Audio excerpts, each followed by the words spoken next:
جمہوریہ ایران نے اسرائیل پر کئی ڈرونز اور میزائل داغے ہیں۔ ایران نے اسرائیل کے خلاف ڈرونز اور میزائل سے فضائی حملہ کیا ہے۔ اسرائیل نے ہفتے کو دیر گئے کہا کہ ایران نے اس پر حملے کے لیے 100 سے زیادہ ڈرونز روانہ کیے ہیں، تاہم ایران نے تصدیق کی ہے کہ اس نے ڈرونز اور بیلسٹک میزائل فائر کیے ہیں۔ ایران نے اسرائیل کے خلاف اپنے ہتھیاروں کا نام خیبر شکن بھی رکھا ہے۔ ایران نے اسرائیل کے نیو اٹم ایئر بیس پر بھی حملہ کیا، جو اکثر و بیشتر امریکہ سے ہتھیاروں کی درآمد کے لیے استعمال ہو رہا تھا۔ ایران نے حملے کے فوراً بعد امریکہ کو بھی وارننگ دی ہے کہ ایران اور اسرائیل کی اس کشمکش کے بیچ میں وہ نہ آئے، نہ ہی اسرائیل کی مدد کرنے کے لیے ایران کے خلاف کوئی قدم اٹھائے، ورنہ اس کے سنگین نتائج بھگتنے ہوں گے۔ اسرائیل کے رامون گالون پر کئی حملے کیے گئے ہیں۔ گلیلی میں بھی ریڈ الرٹ جاری کیا گیا ہے۔ اقوام متحدہ کی سلامتی کونسل نے اس جنگ کو مزید وسیع ہونے سے روکنے کے لیے آج 4 بجے ہنگامی میٹنگ بلائی ہے۔ تہران سے ٹورنٹو تک ایران کی طرف سے اسرائیل پر اس حملے کا جشن منایا جا رہا ہے۔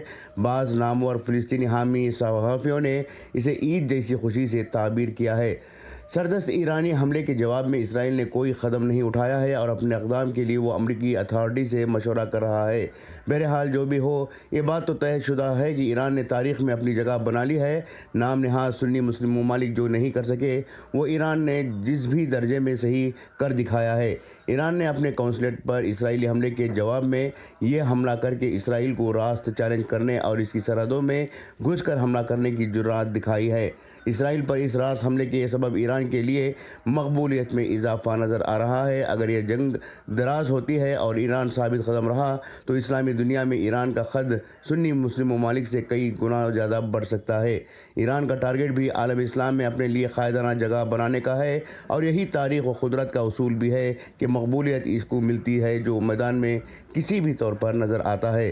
اسرائیل اور فلسطین کے درمیان جاری جنگ میں ایران شروع سے ہی جنگی امداد پہنچانے کے تناظر میں موضوع بحث رہا، اور اب اسرائیل پر راست حملہ کر کے اس نے اسرائیلی فلسطین جنگ کے درمیان اپنے لیے ایک باوقار جگہ بنائی ہے۔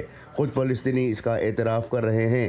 ایران کے اہداف جو بھی ہوں، لیکن اتنے عرصے سے جاری فلسطینی قتل عام کے دوران وہ پہلا ملک ہے جس نے اسرائیل کے خلاف اعلانیہ جنگی کارروائی کیا ہے، خواہ اپنے قونصلیٹ پر حملے کا بہانہ بنا کر ہی صحیح، لیکن عالم اسلام اس قدر کی نگاہ سے دیکھ رہا ہے۔ بیورو رپورٹ، انقلاب نیوز، نئی دہلی۔